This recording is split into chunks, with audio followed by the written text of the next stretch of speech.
नमस्कार दोस्तों, स्वागत है आप सभी का आपके अपने चैनल ओनली M2 स्टडी में। दोस्तों आज के इस वीडियो में हम लोग यूपी कांस्टेबल एसआई 2025 का जो वैकेंसी आया हुआ है इसका टेस्ट सीरीज शुरू करने जा रहे हैं।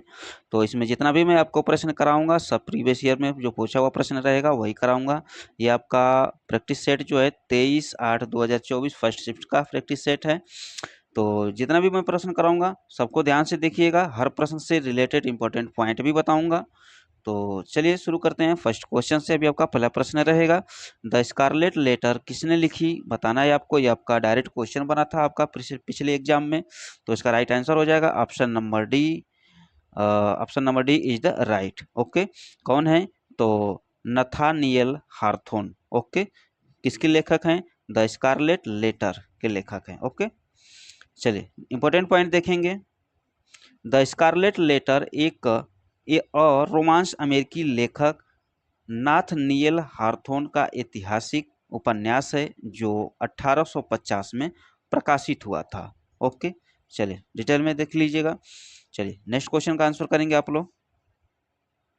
अगला प्रश्न रहेगा आपका, उपयोगकर्ताओं के बीच लगातार संचार को प्रोत्साहित करने के लिए किस सोशल मीडिया का प्लेटफॉर्म में स्ट्रिक्स नामक सुविधा है, बताना है आपको। तो इसका ऑप्शन है स्नैपचैट, इंस्टाग्राम, ट्विटर, फेसबुक। तो इसका राइट आंसर हो जाएगा option number A Snapchat. Okay, important point देखेंगे, इंपॉर्टेंट पॉइंट देखिएगा।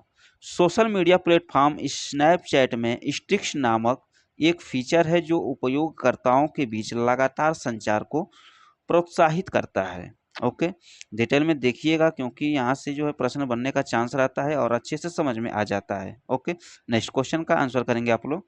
अगला प्रश्न रहेगा, पल्लव राजवंश की राजधानी कहाँ स्थित थी, बताना है आपको। पल्लव राजवंश की राजधानी कहाँ पे स्थित थी, ऑप्शन आपके सामने है, आंसर करना है आपको। तो इसका राइट आंसर हो जाएगा ऑप्शन नंबर बी कांचीपुरम में थी। ओके, चलिए डिटेल में देखेंगे।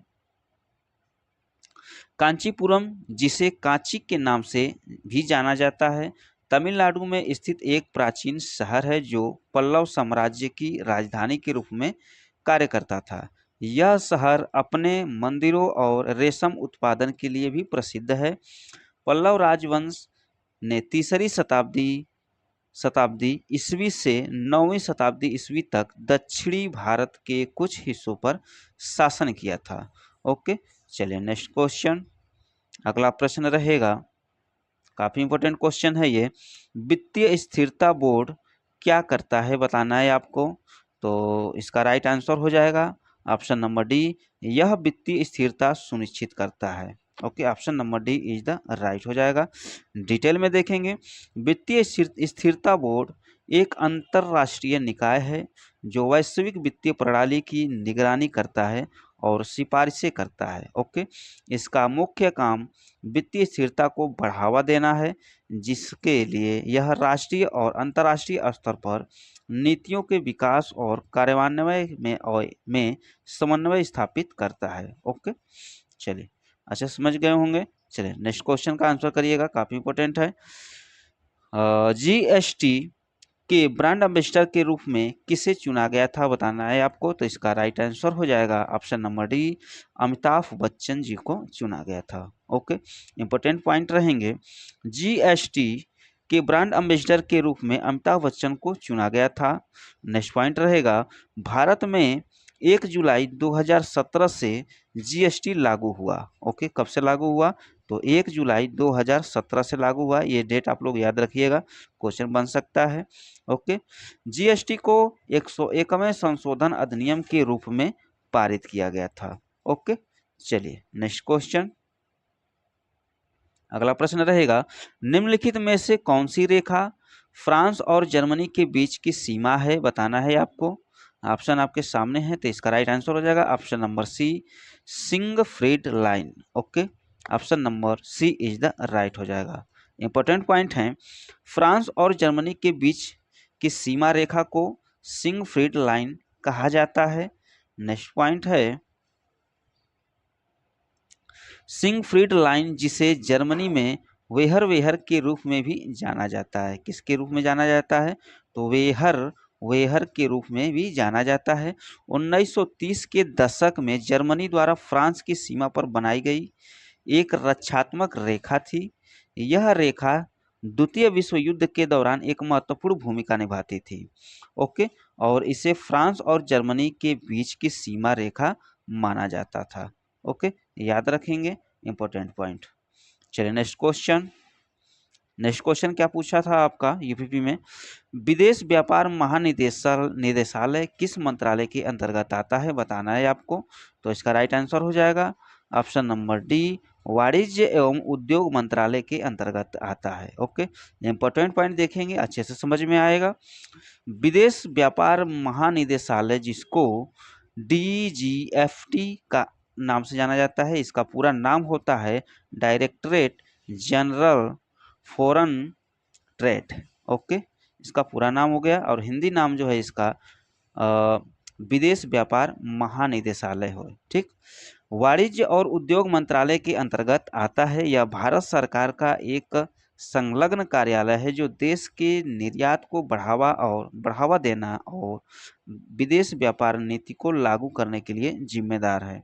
ओके, अब बात करेंगे नेक्स्ट पॉइंट की। तो DGFT का पूरा नाम अभी मैं आपको बताया, directorate general of foreign trade के बारे में कुछ मुख्य बातें भी हैं, इसको भी आप लोग ध्यान दीजिएगा। किस मंत्रालय के अंतर्गत आता है, तो मंत्रालय आपको मैं बताया वाणिज्य एवं उद्योग मंत्रालय के अंतर्गत आता है। ओके, और मुख्य कार्य की बात किया जाए तो इसका मुख्य कार्य जो है विदेश व्यापार नीति तैयार करना और उसे लागू करना, निर्यात को बढ़ावा देना इसका मुख्य कार्य है। ओके, और मुख्यालय की बात किया जाए तो इसका मुख्यालय जो है नई दिल्ली में है। डायरेक्ट क्वेश्चन बन सकता है, याद रखेंगे। चलिए नेक्स्ट क्वेश्चन, अगला प्रश्न रहेगा, परमाणु ऊर्जा के उत्पादन के लिए कौन सा तत्व आवश्यक है, बताना है आपको। तो इसका राइट आंसर हो जाएगा option number D, uranium. Okay, चलिए इंपॉर्टेंट पॉइंट देखिएगा, परमाणु ऊर्जा के उत्पादन के लिए यूरेनियम आवश्यक है। यूरेनियम 235 एक विखंडनीय समस्थानिक है जिसका उपयोग परमाणु रिएक्टरों में ईंधन के रूप में किया जाता है। ओके, जिससे गर्मी पैदा होती है, जिसका उपयोग बिजली बनाने के लिए किया जाता है। ओके, चलिए नेक्स्ट क्वेश्चन, अगला प्रश्न रहेगा, नोएडा उत्तर प्रदेश के किस जिले के अंतर्गत आता है, बताना है आपको। नोएडा उत्तर प्रदेश के किस जिले के अंतर्गत आता है, तो इसका राइट आंसर हो जाएगा गौतम बुद्ध नगर के अंतर्गत आता है। ओके, चलिए नेक्स्ट क्वेश्चन, अगला प्रश्न है, विश्व डाक दिवस कब मनाया जाता है, बताना है आपको। विश्व डाक दिवस कब मनाया जाता है, तो इसका राइट आंसर हो जाएगा 9 अक्टूबर को मनाया जाता है। Option number D is the right हो जाएगा। इंपॉर्टेंट पॉइंट रहेंगे, विश्व डाक दिवस हर साल 9 अक्टूबर को मनाया जाता है, जो स्विस राजधानी बर्न में 1874 में यूनिवर्सल पोस्टल यूनियन की स्थापना की सालगिरह है। 1969 में टोक्यो जापान में आयोजित यूपीयू कांग्रेस द्वारा इसे विश्व डाक दिवस घोषित किया गया था। ओके, चलिए नेक्स्ट क्वेश्चन, अगला प्रश्न रहेगा, इंडियन नेशनल कांग्रेस की स्थापना किस वर्ष हुई थी, बताना है आपको। इंडियन नेशनल कांग्रेस की स्थापना बताना है कभी हुई थी, तो इसका राइट आंसर हो जाएगा 1885 में हुई थी। इंपॉर्टेंट पॉइंट है, 28 दिसंबर 1885 को बॉम्बे के गोकुलदास तेजपाल संस्कृत कॉलेज में भारतीय राष्ट्रीय कांग्रेस की स्थापना की गई थी। ओके, जिसमें 72 प्रतिनिधि शामिल हुए थे। ये क्वेश्चन बन जाता है, आप लोग याद रखिएगा, जिसमें 72 प्रतिनिधि शामिल थे। डायरेक्ट क्वेश्चन बनता है कि इंडियन नेशनल कांग्रेस की स्थापना के समय कितने प्रतिनिधि शामिल थे, तो आपको आंसर करना है कि उस टाइम 72 प्रतिनिधि शामिल थे। ओके, नेक्स्ट क्वेश्चन, भारत का पहला हवाई अड्डा कहाँ पर स्थित किया गया था, बताइए कहाँ पे स्थित था, तो इसका राइट आंसर हो जाएगा बॉम्बे यानी कि मुंबई में स्थित था। इंपॉर्टेंट पॉइंट रहेगा, भारत का पहला हवाई अड्डा मुंबई में जुहू एरोड्रम था, जिसकी स्थापना 1928 में हुई थी। कभी हुई थी, तो 1928 में हुई थी। यह भारत का पहला नागरिक उड्डयन हवाई अड्डा था। ओके, चलिए नेक्स्ट क्वेश्चन, अगला प्रश्न रहेगा, पहली बार राष्ट्रीय कृषि नीति कब घोषित की गई थी, बताना है आपको। तो इसका राइट आंसर हो जाएगा जुलाई 2000 में लागू की गई थी। इंपॉर्टेंट पॉइंट रहेगा, पहली बार राष्ट्रीय कृषि नीति 28 जुलाई 2000 को घोषित की गई थी। इस नीति का उद्देश्य 4% यानी कि 4% प्रति वर्ष की दर से कृषि क्षेत्र में विकास प्राप्त करना था, ताकि घरेलू बाजार की आवश्यकताओं को पूरा किया जा सके और निर्यात से अधिक लाभ प्राप्त किया जा सके। इसका उद्देश्य कृषि क्षेत्र की व्यापक शक्तियों का दोहन करना भी था। ओके, चलिए नेक्स्ट क्वेश्चन। अगला प्रश्न है, क्रोएशिया गणराज्य की राजधानी बताना है आपको। ये प्रश्न आपका पूछा हुआ प्रश्न है, तो इसका राइट आंसर हो जाएगा option number c, Zagreb. Okay, राजधानी है कहाँ की? क्रोएशिया की। इंपॉर्टेंट पॉइंट रहेगा, क्रोएशिया की राजधानी जाग्रेब है। डायरेक्ट क्वेश्चन बनता है, कैपिटल से ज़्यादा क्वेश्चन पूछा जाता है, तो आप लोग याद रखेंगे। देश और विदेश की सभी राजधानियों को याद रखिएगा। और इसकी मुद्रा की बात किया जाए तो यूरो यहाँ की मुद्रा है, जो पहले कूना थी। ओके, दोनों चीज याद रखिएगा। नेक्स्ट क्वेश्चन, कौन सा भारतीय राज्य अपनी अनूठी वारली चित्रकला के लिए जाना जाता है? बताना है आपको, काफी फेमस है। तो ये राइट आंसर हो जाएगा महाराष्ट्र। ओके, इंपॉर्टेंट पॉइंट रहेगा, महाराष्ट्र राज्य अपनी अनूठी वारली चित्रकला के लिए जाना जाता है। वारली चित्रकला महाराष्ट्र के उत्तरी सह्याद्री रेंज में वारली जनजाति द्वारा मनाई जाती है। ओके, बनाई जाने वाली एक आदिवासी कला है। ओके, चलिए नेक्स्ट क्वेश्चन। अगला प्रश्न रहेगा क्वेश्चन नंबर 16, भारत के किस पड़ोसी देश को थंडर ड्रैगन की भूमि के नाम से जाना जाता है? तो इसका राइट आंसर हो जाएगा भूटान को जाना जाता है। ओके, इंपॉर्टेंट पॉइंट रहेगा, भारत का पड़ोसी देश भूटान थंडर ड्रैगन की भूमि के नाम से जाना जाता है। ओके, भूटान को यह नाम ड्रुक यूल कहने के कारण मिला है, जिसका अर्थ है थंडर ड्रैगन की भूमि। ओके, इस नाम का कारण है कि भूटान में अक्सर भयंकर तूफान आते हैं और भूटानी लोग मानते हैं कि गड़गड़ाहट की आवाज ड्रैगन के गरजने की आवाज है। ओके, चलिए नेक्स्ट क्वेश्चन। क्वेश्चन नंबर 17 रहेगा आपका, निम्नलिखित में से कौन सा सोशल मीडिया प्लेटफॉर्म नहीं है? बताना है आपको। तो इसका राइट आंसर हो जाएगा गूगल, क्योंकि गूगल एक सर्च इंजन है। ओके, नेक्स्ट क्वेश्चन रहेगा आपका, क्वेश्चन नंबर 19 रहेगा,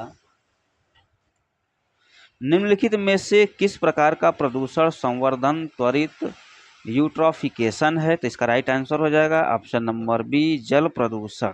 okay, next question, question number 19 है, 1946 के विमुद्रीकरण के दौरान आरबीआई के गवर्नर कौन थे? तो इसका राइट आंसर हो जाएगा option number C, Chintamani Dwarkanath Deshmukh थे। ओके, नेक्स्ट क्वेश्चन और इस वीडियो का लास्ट क्वेश्चन रहेगा आपका, भारतीय संविधान का कौन सा भाग राज्य के नीति निर्देशक सिद्धांतों से संबंधित है? तो इसका राइट आंसर हो जाएगा भाग 4, यानी कि option number A is the right हो जाएगा। इंपॉर्टेंट पॉइंट रहेगा, भाग 4 अनुच्छेद 36 से 51 तक राज्य के नीति निर्देशक सिद्धांतों को शामिल करता है। ये सिद्धांत सरकार के लिए दिशा निर्देश है, जो सामाजिक और आर्थिक न्याय सुनिश्चित करने के लिए नीतियां बनाते समय राज्य को मार्गदर्शन करते हैं। ओके, चलिए इस वीडियो में बस इतना ही, मिलते हैं नेक्स्ट वीडियो में, तब तक के लिए जय हिंद। इस वीडियो में